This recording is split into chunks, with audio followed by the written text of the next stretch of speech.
multi-tester. So ito yung sinasabi kong settings, no, pakita ko uli.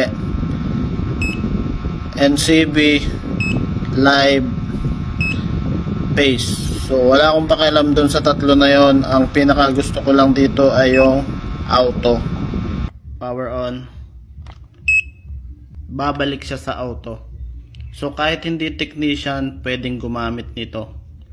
Kahit ikaw ay teacher, doktor, nurse, mason, karpintero, pwede gumamit nito. Hindi magkakamali kasi nga ito ay smart multimeter. So eto mga paps, no, and good morning. So last time yung video natin dito sa smart multimeter, itong habo test, no,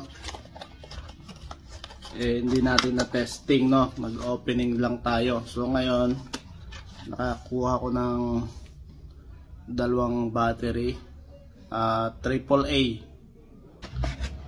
Ito yung ating smart multimeter, and na-curious lang ako dito sa ating smart multimeter, no, bakit maiksi yung sa tip. So pinagpalit ko na yan, no, itim pula. Yung pala natatanggal pala to. Ayan, no. Paano may susundot sa outlet kung ganito kaiksi, no? So pinakita ko lang, natatanggal yan, no. Dalawang ruler yung haba ng wire nya.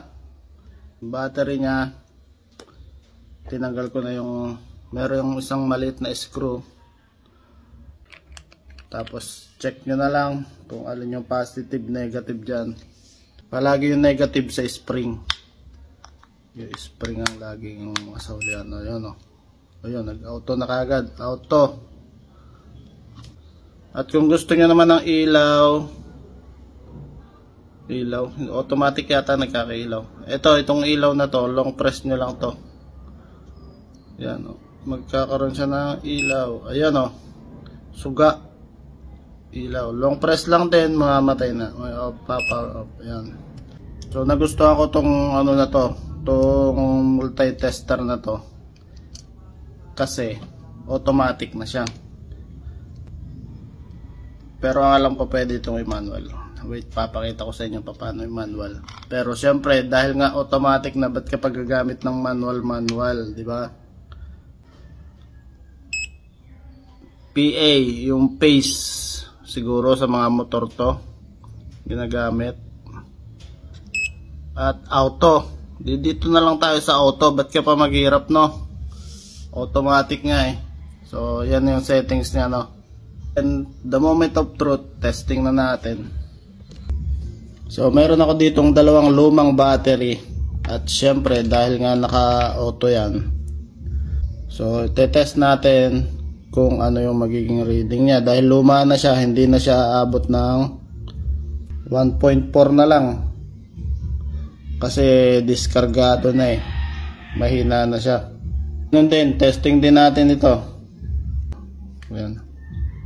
Ayan, di 1.5. Nag-stable siya sa 1.5. So syempre the moment of truth, ite-testing naman natin to sa live. Live naman, pakita natin, hanap tayo ng outlet. So meron tayo ditong outlet ng TV 90. Yan, 211 lang, oh. 212. Pumupula na 211. So hindi siya 220. Kulang pa, no? Pero okay lang yan. Importante gumagana. So dito meron pang outlet dito.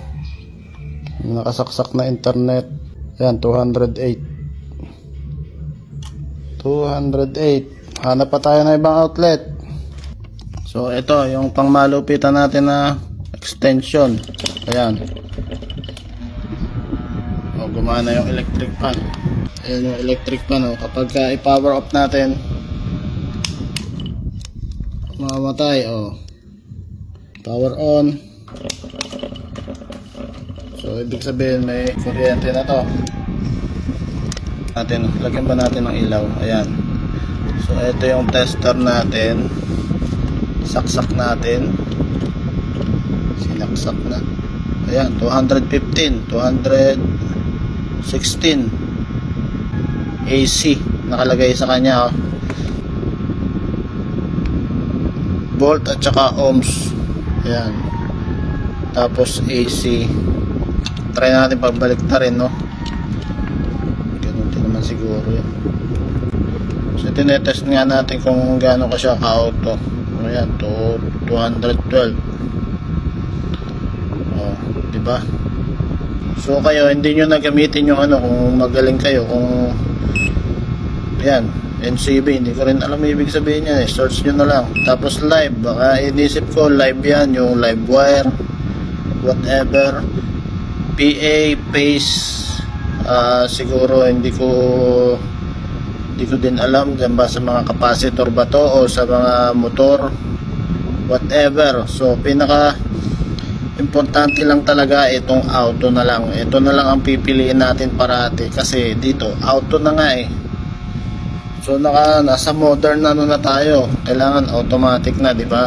Pero hindi naman sa lahat ng pagkakataon. So syempre gaya ng mga motor, may mga decambio, may mga scooter na automatic. So doon ka na sa scooter, di ba? Pero hindi sa lahat ng pagkakataon. So napakaganda, meron din siyang ilaw, long press. Ayan, tapos off, ayan. So napapansin nyo may sound din siya. Meron din siyang naka-indicate doon na ayun o, ano yung wifi. Hindi pala, ewan ko kung wifi pa yan o ano sound. Basta may tumutunog siya, di ba? Power on, power on off. So ilipat natin sa NCB o live. Power off natin.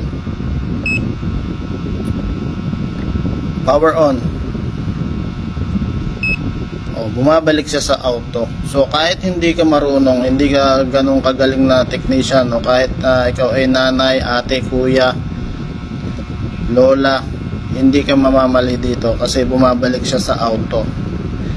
Diba? Kahit hindi technician, pwedeng gamitin tong tester na to. Dati kasi yung mga tester natin, kapag namali ka ng saksak, sumasabog yung fuse. O di kaya naman buong tester sira, hindi mo na magagamit.